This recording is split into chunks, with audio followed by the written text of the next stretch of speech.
Hello friends, मैं सचिन अरोड़ा एक बार फिर से आप सभी लोगों का स्वागत करता हूं अरोड़ा एजुकेटर के इस ऑफिशियल यूट्यूब प्लेटफॉर्म पर, जहां एक बार फिर से हम लोग कनेक्ट हो चुके हैं एक बहुत ही शानदार सेशन के साथ। FCI AGM 2021 computer awareness 5 days 5 mock test, और आज है इसका डे 5। अभी तक हम लोग लगभग अप्रोक्सीमेट 200 क्वेश्चंस तक डिस्कस कर चुके हैं, जो कि वेरी वेरी इंपॉर्टेंट क्वेश्चंस हैं आपके एग्जाम को लेकर। और विश्वास मानिए दोस्तों, इन्हीं कॉन्सेप्ट से एग्जाम में आपसे पूछा जाएगा। तो चलिए जानते हैं कि आज की ये 20 क्वेश्चन आप किस तरीके से अटेम्प्ट कर पाते हैं। और मुझे पूरी उम्मीद है कि यहाँ पर आप full out of full score लेकर आएंगे, और अपने कमेंट जरूर करके बताइएगा कि आपने आज के सेशन में कितना स्कोर किया है। और साथ ही साथ इंपॉर्टेंट लेक्चर्स जितने भी अभी तक एफसीआई एजीएम 2021 कंप्यूटर अवेयरनेस के हो चुके हैं, वो सब मैंने आपको कमेंट बॉक्स में और डिस्क्रिप्शन में भी प्रोवाइड कर दिए हैं, तो वहां से जाकर भी आप देख सकते हैं। तो बिल्कुल शुरू करते हैं आज के इस सेशन को। और ये रहा पहला क्वेश्चन आपकी स्क्रीन के ऊपर। बताइए क्या होगा इसका answer. A hard disk drive can be directly connected to a PC via. Hard disk drive यानी हार्ड डिस्क आपके पर्सनल कंप्यूटर से डायरेक्टली कनेक्ट होती है। किस पोर्ट की माध्यम से, किस पोर्ट की मदद से? SCSI इंटरफेस, पैरेलल इंटरफेस, वैन इंटरफेस, USB इंटरफेस, या all of these? And the correct answer is SCSI interface. Hard disk जब भी पर्सनल कंप्यूटर से कनेक्ट होती है, SCSI इंटरफेस की मदद से कनेक्ट होती है, जिसकी फुल फॉर्म है स्मॉल कंप्यूटर सिस्टम्स इंटरफेस। और ये एग्जाम में इसकी फुल फॉर्म भी पूछी जाती है कि SCSI की फुल फॉर्म बताइए। तो small computer system interface is the full form. और यहां से आप देख भी रहे हैं कि SCSI जो इंटरफेस है वो किस तरीके से दिखता है। अगला question guys, it is the process of dividing the disk into tracks and sectors. Hard disk को ट्रैक और सेक्टर में डिवाइड करना क्या कहा जाता है? अरेंजमेंट, पार्टीशनिंग, फॉर्मेटिंग, सेक्टर, या frames? And the correct answer is formatting. Formatting का मतलब होता है जब भी आप फॉर्मेट करते हैं अपनी हार्ड डिस्क को, तो इसका मतलब कि आप उसमें रखे हुए डेटा को ट्रैक और सेक्टर में डिवाइड कर रहे हैं। और जैसे कि आप जानते हैं कि फॉर्मेट करने के बाद डेटा एक तरीके से लॉस हो जाता है, लेकिन वो डेटा रिकवर भी हो सकता है with the help of so many softwares, with the help of so many technique. इसका मतलब कि डेटा आपका ट्रैक और सेक्टर में डिवाइड होता है फॉर्मेटिंग के टाइम पर। समझ में आ गया है? अगला question, Cortana is a virtual assistant of which company? तो कई बार इस तरीके के क्वेश्चन हम लोग कर चुके हैं, और बिल्कुल अभी तक आपको याद हो गया होगा कि कोर्टाना जो वर्चुअल असिस्टेंट है, डिजिटल असिस्टेंट है, यह एक तरीके का आर्टिफिशियल इंटेलिजेंस है, या वॉइस इंटेलिजेंस भी इसको हम बोल सकते हैं। ये किस कंपनी का है? तो बिल्कुल गूगल, अमेजॉन, माइक्रोसॉफ्ट, एप्पल या Samsung. And the correct answer is guys Microsoft. Microsoft का वर्चुअल असिस्टेंट है, that is Cortana. Hi, I am Cortana. Ask me a question. Next. Which of the following is the first browser? सबसे पहले browser का नाम आपको बताना है। Nexus, Netscape, navigator, internet explorer, mosaic, या गूगल क्रोम? तो सबसे पहला ब्राउजर दोस्तों कौन सा है? आप जानते होंगे कि सबसे पहला ब्राउजर है www। वर्ल्ड वाइड वेब के नाम से इसको जाना जाता है, लेकिन वर्ल्ड वाइड वेब तो हमें ऑप्शन में ही नहीं दिख रहा। तो अब आंसर हम क्या लगाएंगे? अब आपको यह पता होना चाहिए कि www यानी वर्ल्ड वाइड वेब को नेक्सस के नाम से भी जाना जाता है। आगे चलकर इसके नाम में बदलाव कर दिया गया और इसे नेक्सस के नाम से जाना जाने लगा। तो यानी करेक्ट आंसर यहां पर हो जाएगा नेक्सस। तो world wide web is change into nexus. लेकिन अगर www ऑप्शन में मिल जाए, वर्ल्ड वाइड वेब मिल जाए, तो आप वर्ल्ड वाइड वेब को भी आंसर लगा दीजिएगा। क्लियर है? अगला question, the open source software version of Netscape is? कह रहा है नेटस्केप एक ऑर्गेनाइजेशन है, और इसके द्वारा बनाए गए ओपन सोर्स सॉफ्टवेयर का नाम बताइए। ओपन सोर्स सॉफ्टवेयर वो सॉफ्टवेयर होते हैं जो फ्री ऑफ कॉस्ट होते हैं और जिनमें एडिटिंग भी की जा सकती है। Chrome, Mozilla, internet explorer, safari, या क्रोमियम? ये सब आपके ब्राउजर है जैसे कि आप लोग जानते हैं। तो इसमें से ऐसा कौन सा ब्राउजर है जो ओपन सोर्स कैटेगरी का होता है? And the correct answer is Mozilla. तो बिल्कुल ये जो मोजिला फायरफॉक्स यूज किया जाता है ये ओपन सोर्स कैटेगरी का होता है, यानी फ्री ऑफ कॉस्ट भी है और एडिटिंग भी यहां पर पॉसिबल है। Next question guys, to create HTML page you need, कह रहा है HTML पेज को बनाने के लिए किसकी रिक्वायरमेंट होती है? वेब ब्राउजर की, टेक्स्ट एडिटर की, दोनों की, सर्च इंजन की या ट्रांसलेटर की? And the correct answer is both 1 and 2। इसका मतलब क्या है कि HTML पेज बनाने के लिए हमें वेब ब्राउजर और टेक्स्ट एडिटर दोनों की रिक्वायरमेंट होती है, as a front end and as a back end. समझ में आ गया? अगला क्वेश्चन देखिए, among these name the search engine, इनमें से कौन सा सर्च इंजन है ये आपको बताना है। आर्ची, बेडू, डक डक गो, ask.com या बिंग। लेकिन चाइना का सर्च इंजन कौन सा है ये आपको बताना है। तो search engine of China guys, and the correct answer is Baidu. Baidu आपका चाइना का सर्च इंजन है, जबकि बिंग आपका माइक्रोसॉफ्ट का है। आर्ची आपका सबसे पहला सर्च इंजन है। डक डक गो ये अमेरिका का है और ask.com भी अमेरिका का है। Next question, how many devices can connect to Bluetooth at once, Bluetooth से एक समय पर कितनी डिवाइसेस कनेक्ट हो सकती हैं? 2, 4, 6, 7 और 8। And the correct answer is 7 devices. एक साथ आप ब्लूटूथ से 7 डिवाइसेस को कनेक्ट कर सकते हैं। Very very important question. अगला देखिए, protection offered by Microsoft is called, Microsoft के द्वारा जो प्रोटेक्शन, जो सिक्योरिटी प्रोवाइड की जाती है विंडोज ऑपरेटिंग सिस्टम के केस में, वो सिक्योरिटी किस नाम से जानी जाती है? Control panel, defender, cleanup, defragmenter या safe mode? And the correct answer is defender. Microsoft defender के नाम से इसको जाना जाता है। काफी इंपॉर्टेंट क्वेश्चन है, याद रखिएगा। माइक्रोसॉफ्ट की सिक्योरिटी पूछें या विंडोज ऑपरेटिंग सिस्टम की सिक्योरिटी पूछें, इन दोनों ही केस में आपका आंसर होता है Defender. Next question, Windows database is called as, Windows का जो डेटाबेस होता है उसे हम क्या कहते हैं? ओरेकल, एसक्यूएल, डीबीएमएस, रजिस्ट्री या cache? And the correct answer is registry. Windows operating system का जो डेटाबेस है, जहां पर सारी फाइल्स मेंटेन होती हैं, उस जगह को हम लोग बोलते हैं रजिस्ट्री।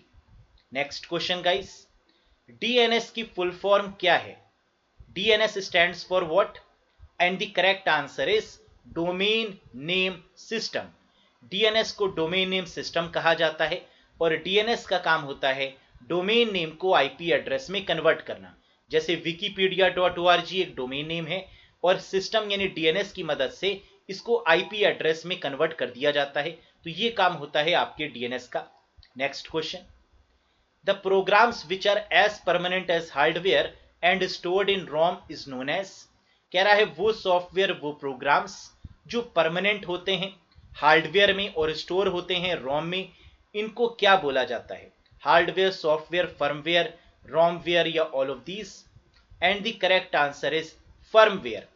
फर्मवेयर बेसिकली क्या होता है? रोम में लिखे गए इंस्ट्रक्शंस को फर्मवेयर बोलते हैं, जिनको यूजर एडिट नहीं कर सकता, जिनको यूजर चेंज नहीं कर सकता। ऐसे इंस्ट्रक्शंस को जो रोम में लिखे जाते हैं उनको फर्मवेयर के नाम से जाना जाता है। क्लियर है?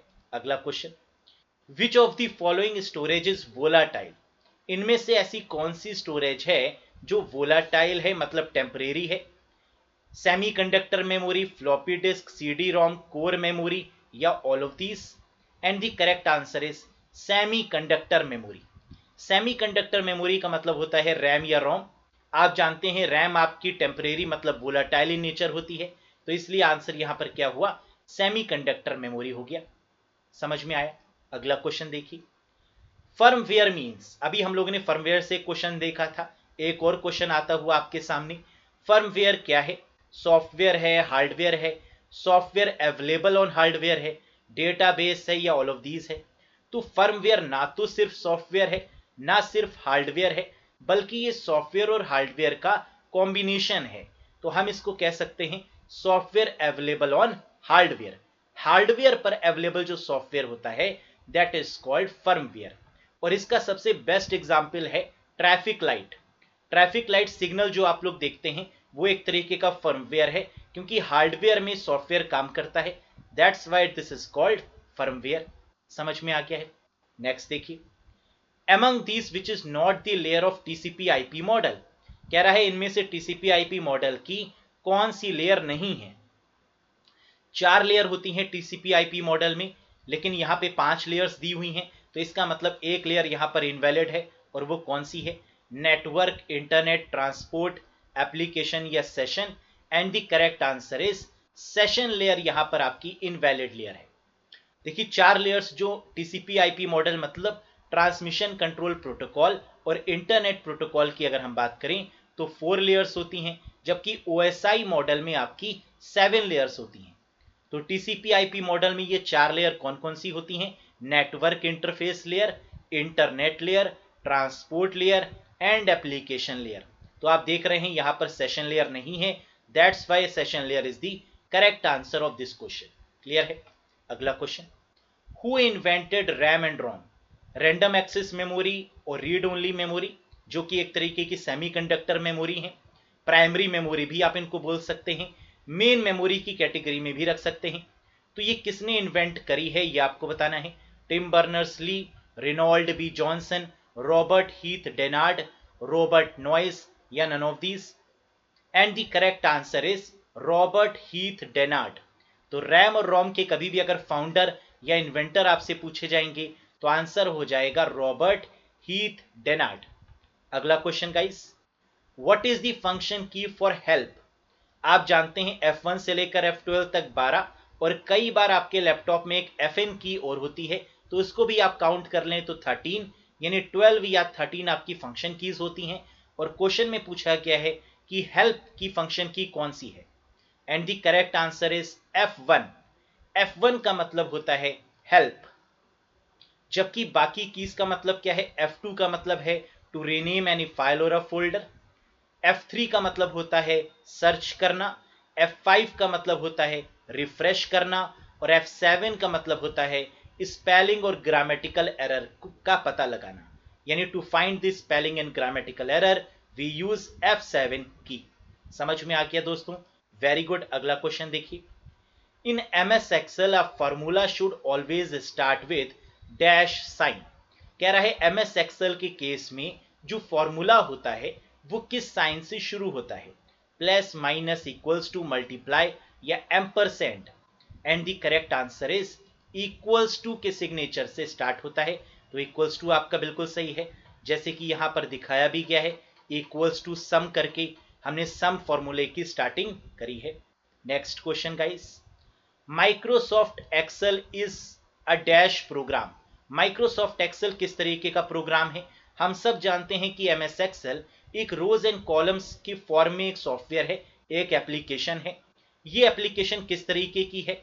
Animation, word processor, spreadsheet, language या presentation? And the correct answer is spreadsheet program, यानी कोई भी ऐसा सॉफ्टवेयर जो रोज एंड कॉलम्स के फॉर्म में होगा उसे हम स्प्रेडशीट बोलेंगे। और MS Excel भी एक तरीके का स्प्रेडशीट प्रोग्राम है, जबकि MS वर्ड वर्ड प्रोसेसर है। और प्रेजेंटेशन की बात करें तो MS पावर पॉइंट ये एक प्रेजेंटेशन सॉफ्टवेयर है। Very good. आखिरी question guys, what is the keyboard shortcut for creating duplicate slide in PowerPoint? PowerPoint में डुप्लीकेट स्लाइड को क्रिएट करने के लिए कौन सा शॉर्टकट की इस्तेमाल की जाती है? तो आप जानते हैं MS पावर पॉइंट में कई सारी स्लाइड्स होती हैं, और अगर हमें किसी भी स्लाइड को डुप्लीकेट करना है तो कंट्रोल D की मदद से ये काम हम कर सकते हैं। तो control D is used for duplicating any of the slide. या फिर आप किसी भी स्लाइड पर राइट क्लिक करिए और वहां पर डुप्लीकेट का ऑप्शन आ जाता है, तो वहां से भी आप डुप्लीकेट कर सकते हैं। लेकिन यहां पर शॉर्टकट की पूछी गई थी, इसलिए सही जवाब हुआ है कंट्रोल के साथ D। लेकिन अगर यही क्वेश्चन MS वर्ड में पूछ लेते तो आंसर होता कंट्रोल D की मदद से फॉन्ट डायलॉग बॉक्स को ओपन करते हैं। तो कंट्रोल D का इस्तेमाल MS वर्ड के केस में फॉन्ट डायलॉग बॉक्स को ओपन करने के लिए, जबकि कंट्रोल D का इस्तेमाल पावर पॉइंट में किसी भी स्लाइड को डुप्लीकेट करने के लिए किया जाता है। तो आई होप सो कि यहां पर आप मैक्सिमम स्कोर कर पाए होंगे। कितना रहा आपका स्कोर जरूर आप शेयर करके बताइएगा मेरे साथ। सेशन पसंद आया हो तो लाइक करिएगा, चैनल पर नए हो तो सब्सक्राइब कर दीजिएगा। और अगर आप कोई भी मैटर मुझसे डिस्कशन करना चाहते हैं कहीं पर कोई भी डाउट है तो आप कमेंट बॉक्स में पूछ सकते हैं, मैं आपके क्वेश्चन का रिप्लाई जरूर करूंगा। Best of luck guys for the examination. बहुत बढ़िया तरीके से आपने स्टडी करी है, मुझे पूरी उम्मीद है कि आप इस जॉब को लेकर रहेंगे और यही आपको सोच के भी चलना है कि इस जॉब को लेने से मुझे कोई रोक नहीं सकता। Best of luck guys for your future endeavours. Successful हुई है लाइफ में, और एग्जाम के बाद मुझे जरूर कमेंट करके बताइएगा कि आपका एग्जाम कैसा रहा, कंप्यूटर में कौन कौन से क्वेश्चन पूछे गए और मेरा पढ़ाया हुआ आपको कैसा लगा। That's all for today guys, bye bye and take care. और इसी तरीके के काफी सारे वीडियोस आपको इसी चैनल पर मिलते रहेंगे, तो मिलेंगे बहुत जल्द एक नए वीडियो के साथ। तब तक के लिए विदा दीजिए, bye bye guys, thank you very much.